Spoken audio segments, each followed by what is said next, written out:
First question, Josh Robbins, The Athletic. Steve, what did it mean to you to see Georgetown win the Big East final? That was awesome.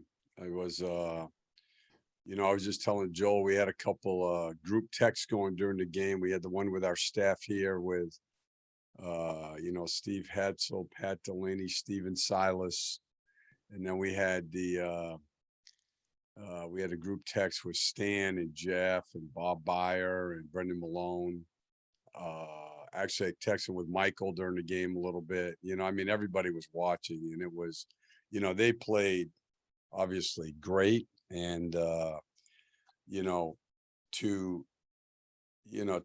handle all the adversity that they've had, over the last couple of years, and to be playing at this level. I don't watch much college basketball, but the way they're defending right now, I would think they'd be a team that people would be a little bit wary about playing. Dante Marcantelli, Fox Sports Florida. We got to know him a little bit, 5 years here as a coach and one as a player, but what can you tell us about Patrick, the person and the coach, and just a little bit behind the scenes from working with him so long? Yeah, he's, look, he's one of my closest friends. Just to give you an idea, he texts with my parents, they'll watch him play and they'll tell you he's an incredible person. I think the thing about the coaching part to me is, Jeff has always said it, he attacked becoming a terrific coach the same way he did becoming a terrific player. And when we went to Houston, I remember when Jeff telling the story, he called Patrick about coming with us.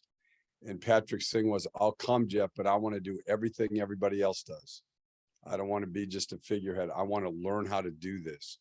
And, we worked together in Houston. We worked together here. We were together in Charlotte, obviously. And you have a first ballot Hall of Famer who has no ego, who works every day to make the staff have chemistry. And he's in there every morning watching film, every morning. So he deserves all of this because he's made himself into a terrific coach. Dan Savage, OrlandoMagic.com.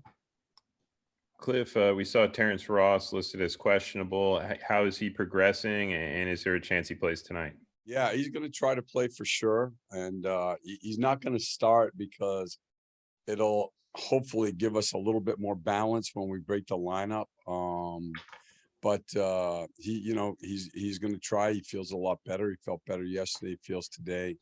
And so, obviously it'll be good to have him out there. Rob Parks, 48minutes.com. Hey, Coach, how's it going? You guys lost to the same team, 111-103. What are a couple of things you look to take from the loss in order to try to get the win tonight? Yeah, one, we got to do a better job with Jimmy Butler, and especially in, which is tough to do, not fouling him, being disciplined with all of his secondary moves.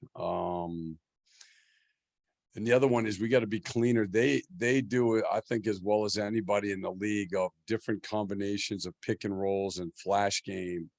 And especially with some of the perimeter ones in the first half, the second quarter last time, our coverages weren't nearly what they need to be. So those were the two things that we talked about more, when we did our preparation here a little while ago. Dan Savage. Cliff, against them and a little bit against San Antonio, the turnovers were an issue when they brought pressure. How imperative is that tonight? And will having Terrence help a little bit with that? Yeah, for sure. We're just not right now. And having him back can help a lot. We're just not organized enough, and is leading to, like, some guys are, it's not even their fault, to be honest with you. You got to be able to take the film. We're playing, is it going to happen again tonight? We're playing guys in positions they've never practiced. There was no way I could have ever foreseen in training camp that Gary and Chuma would be playing all the minutes at the 3. So they don't have any reps. And all of those things, lead to, disorganization. And that's where some of the problems are coming from.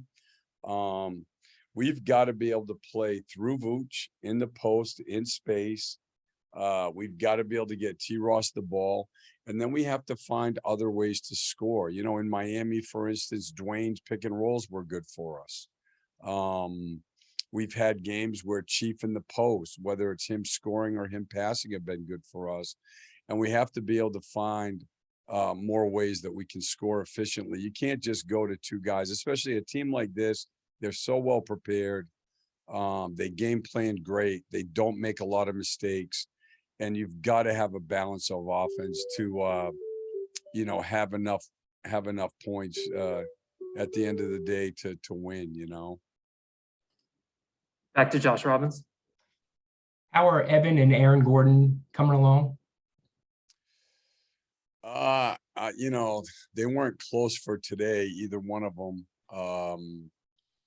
You know, it's, you know, and same with James, you know, they're still, you know, I mean, you know, the good thing for us is, you know, we'll take tomorrow off, and then, you know, we'll have 2 days to practice, which will be good. And, you know, hopefully it'll help those guys get back closer, and it'll give us 2 good days, hopefully for us, just again, to try to get more organized with the guys that we have playing right now. All right. Thank you for your time, Coach.